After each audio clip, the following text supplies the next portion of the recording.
बिस्मिल्लाहिर्रहमानिर्रहीम। Welcome to cooking food secrets.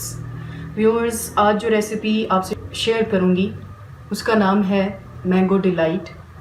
बहुत ही कम अज्जा के साथ बनने वाली एक सिंपल सी डिश आपसे शेयर करूंगी। तो आइए इसे बनाना शुरू करते हैं। सबसे पहले हम एक सॉस पैन ले लेंगे।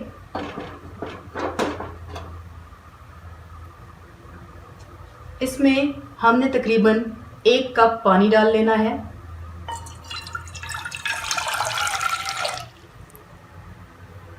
फ्लेम हमारा मीडियम रहेगा। तकरीबन 1 कप के करीब मैंने मैंगोज़ की प्यूरी बना के रख ली है। ये देख सकते हैं आप, मुकम्मल तौर पे 1 कप है। इसे हम शामिल कर लेंगे पानी के अंदर।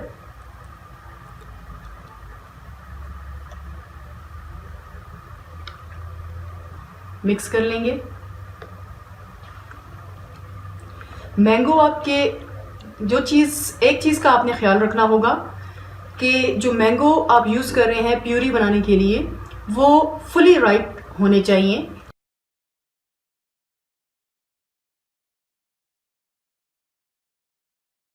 अब हम इसमें बॉयल आने का वेट करते हैं।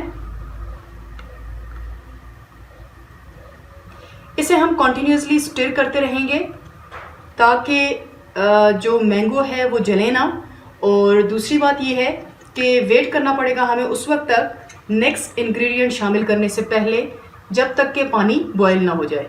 जी व्यूअर्स, आप देख सकते हैं इनमें बॉयल आ चुका है। अब हम इसमें शामिल करेंगे चीनी या शुगर। मैं यहाँ पे ग्रैन्युलेटेड इस्तेमाल कर रही हूँ, तकरीबन ½ कप। आप चीनी की क्वांटिटी कम या ज़्यादा कर सकते हैं, डिपेंड करता है कि आपके आम कितने मीठे हैं। चूँकि हम लोग फुली राइप मैंगो यूज़ कर रहे हैं, इसलिए मैंने यहाँ पर ½ कप यूज़ किया है। अगर आपको लगे कि मैंगो फुली राइप नहीं है तो आप क्वांटिटी थोड़ी बढ़ा सकते हैं। मिक्स करेंगे उस वक्त तक जब तक कि चीनी मुकम्मल तौर पे हल हो जाए। आप देख रहे होंगे कि चीनी शामिल करने के बाद ये जो हमारा मिक्सचर है ये शाइनी सा हो गया है।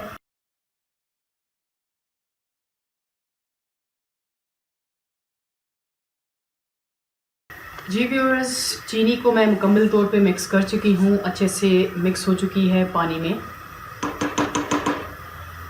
अब मैंने तकरीबन 4 टेबल स्पून्स लिए हैं पानी, और उसके अंदर मैंने तकरीबन लिए हैं 3 टेबल स्पून्स कॉर्न स्टार्च। इसे मैं अच्छे से मिक्स करने के बाद इसमें आहिस्ता आहिस्ता शामिल करना शुरू कर दूँगी और साथ साथ स्टिर करूँगी।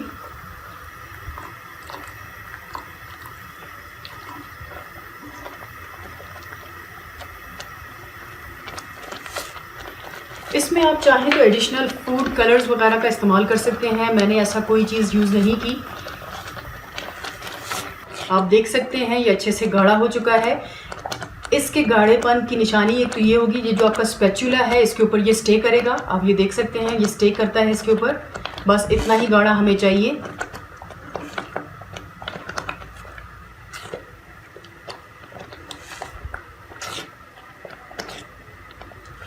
जी व्यूअर्स, 2 से 3 मिनट हो चुके हैं इसे पकाते हुए। बस अब हम इस स्टेज पे फ्लेम को ऑफ कर लेंगे और इसे निकालेंगे डिश के अंदर।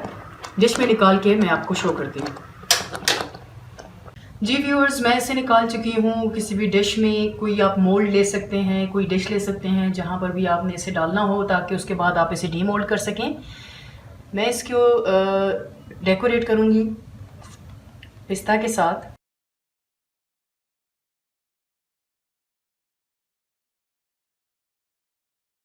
फिर इसे रूम टेम्परेचर पे हम इसे ठंडा कर लेंगे।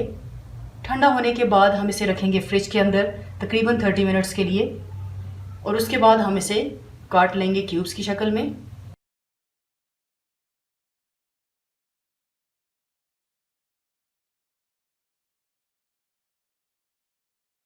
थोड़ा सा क्रश्ड फॉर्म में मैं पिस्ता इस पे मज़ीद स्प्रेड कर दूंगी।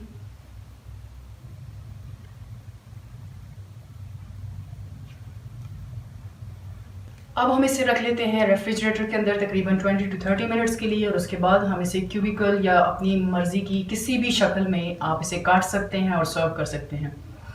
तो रखते हैं इसे रेफ्रिजरेटर में और मिलते हैं हाफ एन आवर के बाद।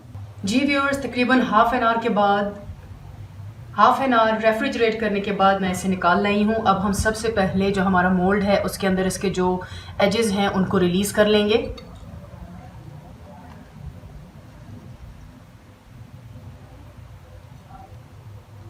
उसके बाद हम इसे काट लेंगे।